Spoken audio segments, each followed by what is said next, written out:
Have you ever felt like your meditation practice isn't helping as much as you hoped? Many of us start meditating to reduce stress, to increase focus, or to improve our mood. But sometimes the way we approach meditation can actually hold us back.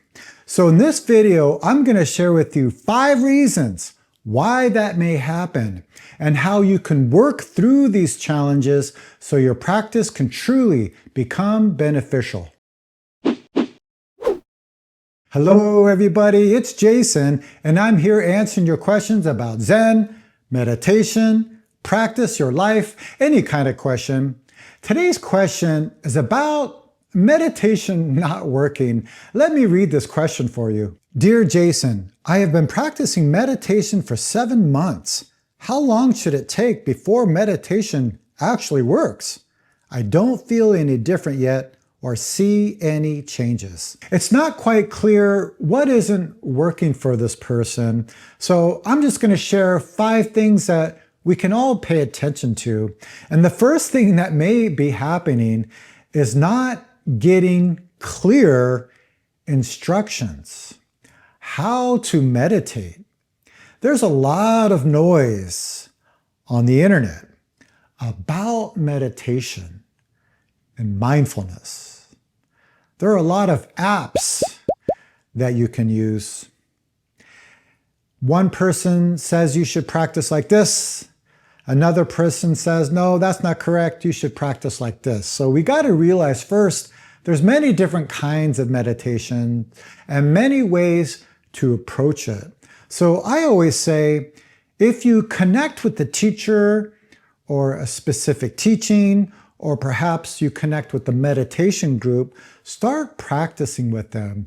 Get instructions from them. Because what happens sometimes is people get a little bit of instructions here, and then they go somewhere else, and it's a completely different style.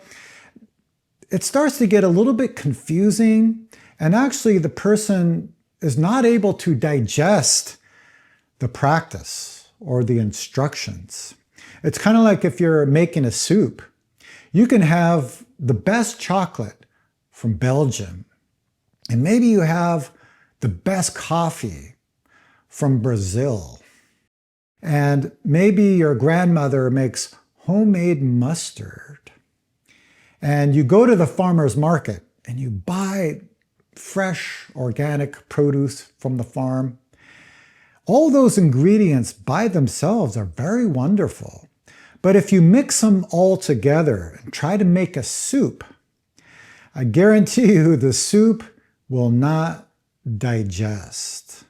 So again, find a teaching that you connect with. Reach out to a teacher or to a group, and this can really help clarify your meditation practice. The second thing to pay attention to is having unrealistic expectations.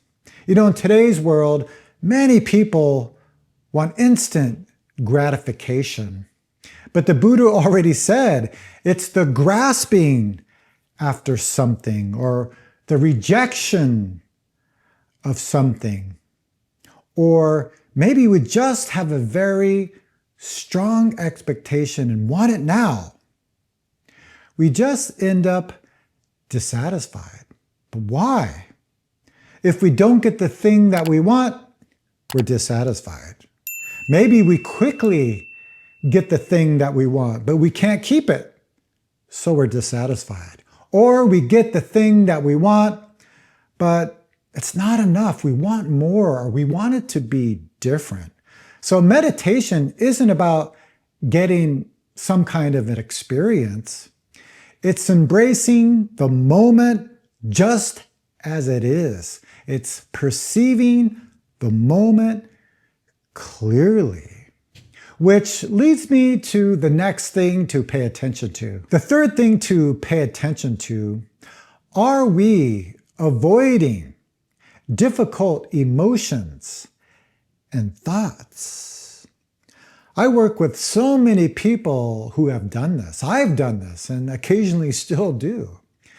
But again, meditation isn't about getting rid of emotions or thoughts, but also it's not holding the emotions or thoughts.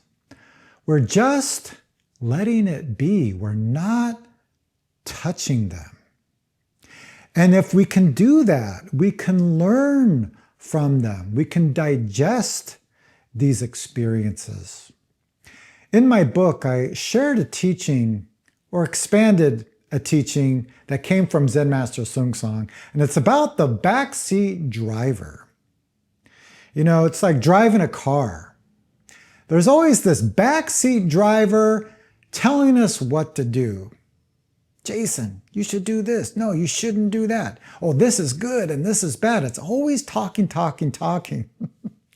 And usually we are following and we are controlled by this backseat driver.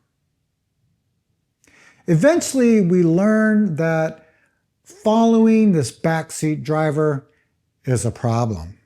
So maybe we come up with a great idea that I'm going to start meditating.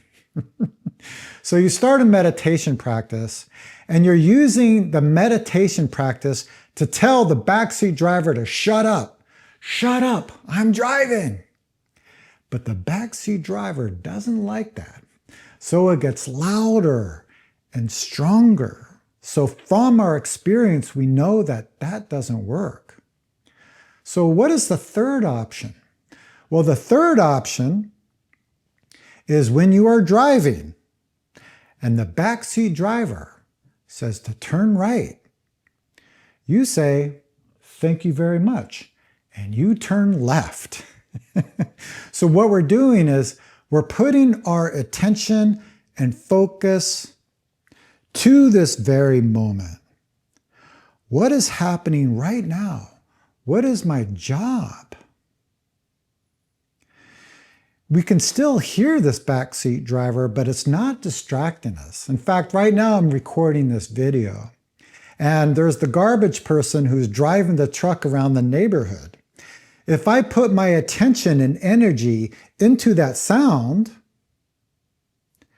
then I cannot record this video. I'm disconnected from what I should be doing. But if I shift my attention and energy into this camera, I can still hear the sound of that garbage truck.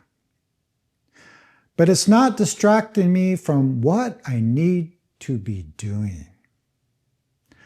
So when we are meditating, we just follow our breath. We follow our meditation technique. We're not pushing away emotions or thoughts. We're not holding them.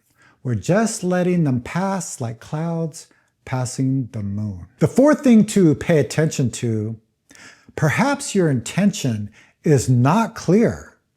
Why do I meditate? It's like having a job. You go to work, but what's your intention? Maybe your intention is to support your family, to take care of them. Maybe I go to my job to help the community. Then when the job gets difficult, very hard, which happens in all aspects of life, we remember our intention and we pursue. But if our why is not clear and we go to work and things get very difficult, then we're just, why am I doing this? This job is stupid, I quit. So very important, ask yourself, why do I meditate? And I'll give you a little tip. If you are practicing just for yourself, you will always end up dissatisfied. If you are practicing to understand yourself and use that to help, your practice is clear. The fifth thing to pay attention to is the lack of consistency. Many people struggle with this. You may have a clear intention and clear expectations, but you actually have to do it. And I'm not talking about doing hours and hours of sitting meditation. Even 20 minutes of meditation every day can be beneficial. What do I mean by that? If you sit every day for 20 minutes, it reminds us about meditation. When we get up off the cushion, we continue this meditative mind. What is happening right now? What is my job in this moment? Not pushing away our experiences, not holding them. So again, yeah, people struggle with this. So I usually recommend connecting with the teacher. Even better is finding people to practice with. Zen Master Sung Song said, practicing with people gives you gasoline, right? It gives you the encouragement and the energy to continue this daily routine. I hope this video was helpful. You can let me know by liking this video, share this video with someone, or put a comment down below. I would love to hear from you. I recently made a video called The 5 Myths About Zen. I think it connects to everything I talked about today, and it might be helpful. Okay, everyone, I hope you're all doing well, and I will see you very soon.